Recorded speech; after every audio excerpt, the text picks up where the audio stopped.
नमस्कार, मी राहुल कुलकर्णी. एनडीटीव्ही मध्ये तुमचं स्वागत आहे. आणि नेहमीप्रमाणे आपल्या रोजच्या प्रवासामध्ये जे युनिक लोक मला भेटतात ना, त्या युनिक लोकांना महाराष्ट्रासमोर मांडत असताना त्यांचं कर्तृत्व मला खूप आनंद होतो. आणि मी ही स्टोरी फायनली सांगतो, जे IT सेक्टरमध्ये काम करणार आहे, जे कॉर्पोरेट वर्ल्डमध्ये काम करतायत आणि शेतकऱ्यांसाठी खूप महत्वाची आहे. तर हे शालिनी सॅलड्सचा मेनू आहे. तो मेन्यू मी आल्यापासून बघतोय, त्यातले काही पदार्थ मी चाखलेत पण. ते बघा ना, किती मोठा मेन्यू आहे हा. फक्त सॅलडचे वेगवेगळे आयटम आहेत. सॅलडमध्ये आपण काकडी, टोमॅटो, गाजर, मुळा, कोबी हे जे सगळं कट करून खातो ना जेवणाच्या आधी, स्पेशल काही जण ऑर्डर देतात ते. तर इथे रशियन सॅलड आहे, पॅन फ्राईड सॅलड आहे, ग्रिल्ड कोन सॅलड आहे. ग्रिल्ड, आता ते सगळं प्रोनाउन्सिएशन पण मला बघत बसायला लागेल. पनीर सॅलड आहे, ग्रीक सॅलड आहे, किंग सॅलड आहे, पास्ता सॅलड आहे, नॉनव्हेज व्हेज आहेत आणि खूप सारे सूप आहे. आणि मी तो मुंबई पुणे एक्सप्रेस वे का दाखवला, तर ज्या व्यक्तीनं हे सॅलड आणले त्या परभणीच्या आहे, आपल्या परभणीच्या, आणि शिक्षिका आहे खरं म्हणजे मूळचा. बरोबर ना शालिनीताई? Yes, तुमचं yes. पूर्ण नाव काय आहे? शालिनी श्रीराम टेकाळे. बरं. आणि माहेरचं गाव? माहेरचं गाव माझं परभणी जिल्ह्यामध्ये एक खेडेगाव आहे इटलापूर. हा. आणि तिथलं माझं नाव आहे साळू बाबूराव सवंडकर. आणि सासर? सासर आळंद. परभणी जिल्ह्यामध्येच एक खेडेगाव आहे हा. आळंद म्हणून, ते सासर आहे. जगात जर्मनी, भारतात परभणी. तर अशा ह्या परभणीच्या माणसानं इथे येऊन हा सॅलडचा व्यवसाय सुरू करण्याच्या आधी काय काय केलं तुम्ही? खरं तर सांगायचं म्हणजे मी शिक्षणासाठी पुण्यामध्ये आले होते. हा. माझा डीएड ला नंबर लागला होता बानेरमध्ये. हा. डीएड केलं, सीईटी केली, इंटर्नशिप केली आणि त्यानंतर माझं लग्न झालं परभणीच्याच एका मुलासोबत, रिलेटिव्ह मध्येच. आणि नंतर मला टीचरचा जॉब लागला. ग्राम मंगल या स्कूलमध्ये मी टीचर म्हणून एक 3 ते 4 वर्ष जॉब केला. आणि अशी जर्नी चालू असताना मला एक बाळ झालं, दिगंत म्हणून. ते आता 12 वर्षाचं आहे. त्याला थोडीशी मेडिकल हिस्ट्री असल्यामुळे मला तो जॉब सोडावा लागला आणि मग मी घरामध्येच थांबले बाळाला सांभाळ करत. खूप इन्स्पायरिंग स्टोरी आहे. आणि मग त्याच वेळेला मिस्टरांनी नवीन बिझनेस चालू केला होता, गॅरेज इको क्लीन कार्स म्हणून. मग त्याच्यात त्यांना मी मदत करत होते. वॉशिंग सेंटरच्या काम? येस, वॉशिंग सेंटर, अकाउंटिंग म्हणा, बाकीच्या गोष्टी किंवा कस्टमर हँडल करणे. आणि ते तेव्हा बाहेर काम करायचे असल्यामुळे मी तिथं ऑफिसमध्ये थांबायची. मूल, ऑफिस आणि बाळ आणि घर असं मी करत होते. हळूहळू असं वाटायला लागले की आपलं स्वतःच काहीतरी पाहिजे. थांबा ना, आता थांबा. हे बऱ्याच प्रेक्षकांचा माझ्यावरती आक्षेप आहे, मी बोलू देत नाही. तर मला वेळेची मर्यादा असते. दुसरं असं असतं की मला मुख्य गोष्टीकडे यायचं असतं. ही एक त्यांची प्राथमिक जुजवी ओळख करून दिल्यानंतर हे एवढे सॅलड आहेत तुमच्याकडे.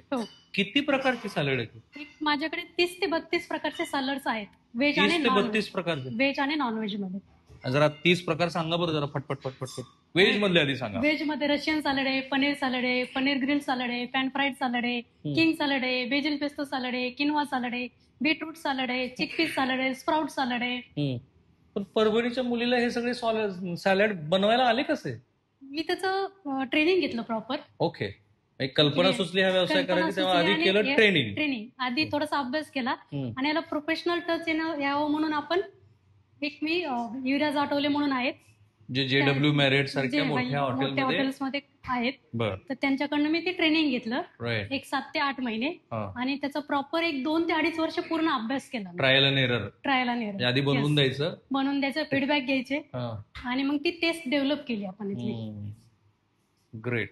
पण आता हे जे सॅलड आहे, हल्ली लोक जे सॅलड खातात ते 2-3 कारणामुळे, ज्यांची वयाची 40 ओलांडलेली आहे, बरोबर आहे, ज्यांना वजन कमी हायपरटेन्शन, करायचे, तर ह्या 2 गोष्टीसाठी हा व्यवसाय होऊ शकतो असं तुम्हाला केव्हा वाटलं?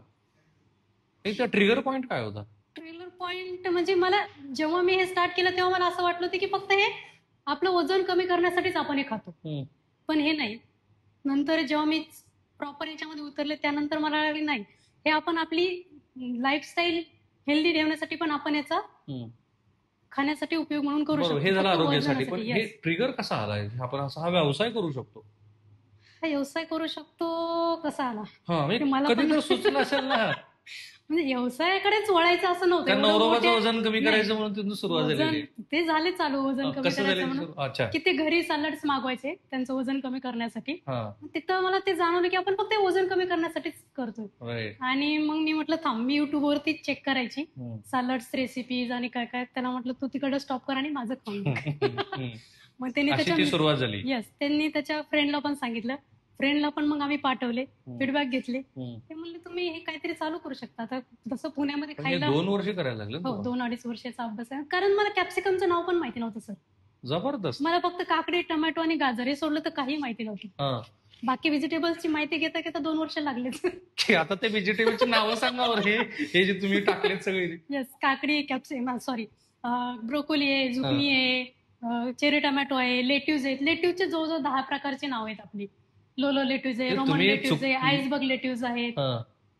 तुम्ही माहेरला गेल्यानंतर माहेरच्या तुमच्या आजूबाजूच्या मैत्रिणी घरातल्या लोकांना ह्या भाज्याची नावं सांगितलं काय म्हणतात ते? काय असं फक्त ब्लँक होतात काय सांग. हे महत्वाचं.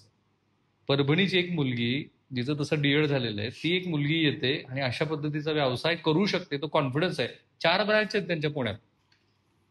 तर कुठे कुठे आहेत बघा. कोथरूडला मुख्य ब्रँच आहे, पर्वतीला आहे, सिंहगडला आहे आणि बालेवाडीला आहे. बाय द वे, हे त्यांचं प्रमोशन नाही. मी जे अनेक आपल्या सगळ्या व्हिडिओमधून सांगतो, तुम्हाला अशा पद्धतीचा व्यवसाय करण्याची प्रेरणा मिळावी म्हणून तर आपण किती मोठे उद्योग, म्हणजे तुम्ही चितळेंपासून ते 5-6 हजार कोटीच्या उद्योगापासून ते वारणापासून ते किती उद्योग आज एनडीटीव्हीच्या आमच्या ह्या प्लॅटफॉर्मवरती बघितलेत. एकाही उद्योगाचं आम्ही प्रमोशन केलेलं नाही. That's not our NDT. हे फक्त प्रेरणा म्हणून तुम्हाला कळावं, तुम्ही हे करू शकता म्हणून ते कळावं. पण ह्या आता प्रत्येक तुमच्या ह्या जे सॅलड आहेत ह्याच्यात काय काय टाकले जरा घ्या निकेतन पुढे. हे किनवा सॅलड आहे. किनवा हा म्हणजे काय? प्रोटीन म्हणजे आपण राईसचाच एक प्रकार आहे तो. ओके. पण याच्यातून हाय प्रोटीन मिळतं आपल्याला. आता बरेच जण व्हेजिटेरियन्स आहेत पण त्यांना प्रोटीन पाहिजे, तर मग हे बेस्ट सॅलड आहे प्रोटीनसाठी. हे झालं किनवा, हा झाला राईस तुमचा. आणि हे मग हे दिसतं, हे जे आहेत हे ऑलिव्ज आहेत. ओके. हे चेरी टोमॅटो आहे. हे गाजर आहे. हे मटार आहेत. हे कॉर्न आहेत. आणि हे जे पान दिसत आहेत हे लेट्यूजचा प्रकार आहे. आईसबर्ग लेट्यूज म्हणून आहेत. Iceberg lettuce. आणि हे इकडच्या ह्याच्यामध्ये हे किंग सॅलड आहे. याच्यामध्ये ऑलमोस्ट सगळ्याच भाज्या कव्हर होतात. त्याला आपण किंग सॅलड नाव ठेवले. राईट. हे मटार आहे, कॉर्न आहे, गाजर आहेत, बेबी कॉर्न आहे, ब्रोकोली आहे, लेट्यूज आहे, हे ऑलिव्ज आहेत आणि काकडी. राईट. आणि ह्याच्यामध्ये आणि हे ब्राऊन राईस सॅलड आहे. बऱ्याच जणांना फक्त प्रोटीन नको, आम्हाला फायबर पण पाहिजे. राईट. तर हे ब्राऊन राईस आहेत, चेरी टोमॅटो आहे, गाजर आहे, बेबी कॉर्न आहे आणि ब्रोकोली आहे. राईट. इकडे नॉनव्हेजचं दिसतं आयटम. ते नॉनव्हेज आहे. त्याच्यामध्ये फक्त चिकन, आपण ग्रिल्ड चिकन किंवा किंग बॉइल्ड साईज मध्ये फक्त तुम्ही चिकन सॅलड त्याच्यामध्ये चिकन ऍड केलं की ते चिकन किंग झालं. हे आणि हे पण किंग सॅलडच किंग आहे. सॅलड. येस. आता सूप जे आहे तुमच्याकडे किती आणि प्रकारचे? याच्यासोबत आपल्याला टेस्ट येण्यासाठी आपण ड्रेसिंग युज करतो. ड्रेसिंग म्हणजे काय असतं? एक प्रकारचा आपण त्याला सॉस म्हणतो बघा. हा. तर हे कुठलं ड्रेसिंग आहे? हे तेरेकी म्हणून आहे. तेरेकी खट्टा मिठ्ठा आहे. बरं. शेवटी सॅलड खायचे. तुम्हाला तरी हे उच्चारायला किती दिवस लागले तेरी? आणि टेस्ट पाहिजे शेवटी आपल्याला, त्यासाठी ह्याचं खूप महत्व आहे. हे मॉरिश म्हणून आहे. मॉरिश. त्याच्यामध्ये थोडस इंडियन टच देण्यासाठी आपण थोडस मसाल्याचा वापर केलेला आहे. ते मेरी रोज ड्रेसिंग आहे. आणि ते स्वीट ऑनियन आहे. आणि हे सगळे मिळून असे तुमच्याकडे आयटम किती आहेत ड्रेसिंगचे? 15 ते 16 आयटम आहेत. 15-16 ड्रेसिंग. सॅलडचे 32 आहेत. आणि हे ड्रेसिंग सगळे आपले होममेड आहेत. ओके. आणि सूप मध्ये किती प्रकार आहेत? सूप मध्ये आपल्याकडे 4 प्रकारचे आहेत. Tomato soup, broccoli soup, veg clear soup आणि चिकन सूप. पण मग हे सगळं एक्सपेरिमेंट केल्यानंतर 2 वर्ष पहिलं जेव्हा असं सुचलं की आपण कोथरूड सारख्या भागात एक असं सुरू केलं पाहिजे, पहिला इनिशियल जो फीडबॅक होता तो काय होता? आणि मग ते असं एकदम व्यवसाय वाढायला कशी स्टार्ट केलं? घरातून स्टार्ट केलं. घरातून मार्केटिंग स्टार्ट केलं. जेव्हा सगळे फीडबॅक घेऊन माझा अभ्यास झाल्यानंतर एक जून जुलै मध्ये मी स्टार्ट केलं घरातून. आणि पेपरमध्ये हँडबिल्स टाकून थोडंसं मार्केटिंग स्टार्ट केलं. आणि मोबाईल नंबर तास होता, त्यामुळे मोबाईलवरती कॉल करून मला कस्टमर मिळाले. एक 10 ते 15 सुरुवातीला कस्टमर मिळाले. तो कस्टमर 40 वर गेल्यानंतर घरातून मला ते करणं झेपत नव्हतं एवढ्या सगळ्या गोष्टी. आणि सोसायटीच्या पण काही कंप्लेंट असतात किंवा कचरा वगैरे बरंच काय काय असतं. म्हणून मग आम्ही, माझे मिस्टर आहेत श्रीराम टेकाळे, विचार करत होते की सॅलड चालू करूया. आम्ही गांधी भवन मध्ये असं डॉक्टर कुमार सप्तऋषी मध्ये त्यांच्या समोर मांडला हा व्यवसाय चालू करतो. ते म्हणले आपल्या तिथेच चालू करा. म्हणून आपण पहिली ब्रँच आपण तिथंच चालू केली होती. काही कारणास्तव आम्हाला एक 5 वर्षानंतर ती शिफ्ट करावी लागली. हे 2018ची गोष्ट. 2018ची. पण मध्ये 2-3 वर्ष कोविडचे आले. त्याची मदत झाली का? मदतच झाली त्याची. कारण बऱ्यापैकी लोक हे हेल्थ कॉन्शियस झाले, त्यामुळे त्याचा आम्हाला चांगलाच फायदा आहे. पण मग आता तुमचे जे कस्टमर आहेत ते कोण कस्टमर आहे? एक सामाजिक स्तर काय त्यांचा?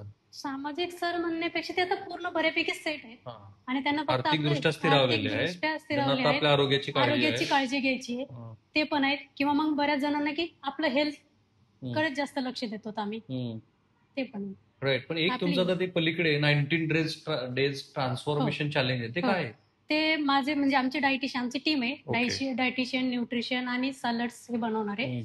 तर माझा जो डायटिशियन आहे त्यांनी तो चॅलेंज दिलाय की आपण एक कस्टमरला चॅलेंज देऊया. 90 दिवसामध्ये 90 दिवसामध्ये बऱ्याच जणांना वजन कमी करायचं असतं. हम्म. ते वजन कमी करण्यासाठी आपण चॅलेंज देतो. पण तसं पण ते- होतं का हो. मग? तर मग तो कस्टमर जर आपल्याकडे आला, हा. त्याचं दिवसभराचं लाईफस्टाईल जे आहे, दिवशी- दिवसभराचं जे जेवण आहे ते आपण त्याला सांगतो. हम्म. त्याच्यामध्ये हा सॅलडचा एक प्रकार ठेवतो आपण हम्म.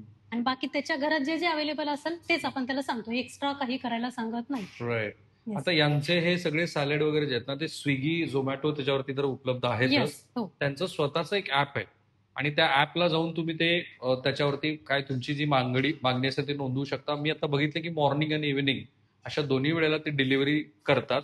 पण तुमच्याशी संपर्क साधायचा काही महाराष्ट्रातले जे तरुण आहेत किंवा पुन्हा तोच मुद्दा आहे की जे शेतकऱ्यांसाठी मी म्हणालो की ह्यांच्या मिस्टरांनी मला एक कल्पना दिली आणि तीच कल्पना मी महाराष्ट्रासमोर मांडतो की अशा पद्धतीच्या विदेशातून आलेल्या भाज्या किंवा आपल्याला रोजच्या जीवनामध्ये ज्याची गरज आहे अशा भाज्या त्या उत्पादित करण्याची संधी शेतकऱ्यांना आहे आणि अशा पद्धतीचं एक मार्केट हळूहळू वाढत जाणार आहे. ज्याला ब्रोकोली असेल किंवा वेगळ्या 5 स्टार हॉटेलमध्ये अशा पद्धतीच्या भाज्यांची खूप डिमांड वाढलेली आहे, ती वाढतच जाणार आहे. तर असा कॉन्टॅक्ट करून तुम्हाला ग्राहक म्हणून पण आणि उत्पादनाच्या दृष्टीने पण काही मदत करता येऊ शकते कल्पना म्हणून. पण तुम्हाला जर आता काही लोकांना प्रश्न विचारायचे असतील तर कोणाचा नंबर द्यायचा? तुमचा द्यायचा का श्रीरामचा द्यायचा? माझा दिला तरी सांगा नंबर तुमचा. 8888613200. तुम्हाला कल्पना आहे किती फोन येतील तुम्हाला? येऊ देत ना. ठीक आहे. तर त्यांनी फोन नाही उचलला तर त्यांना व्हॉट्सअपला मेसेज करा. पुन्हा Yes. मी तुम्हाला सांगतो की हा त्यांच्या प्रमोशनचा भाग नाही. त्यांचे प्रोडक्ट काय ते ग्राहक ठरवतील आणि त्यांना योग्य वाटलं तर त्याप्रमाणे ते बघतील. आपण फक्त एक उत्तम कल्पना कशी असते, कारण आता मी तुम्हाला त्यांचा टर्नओव्हर विचारतो. किती आहे?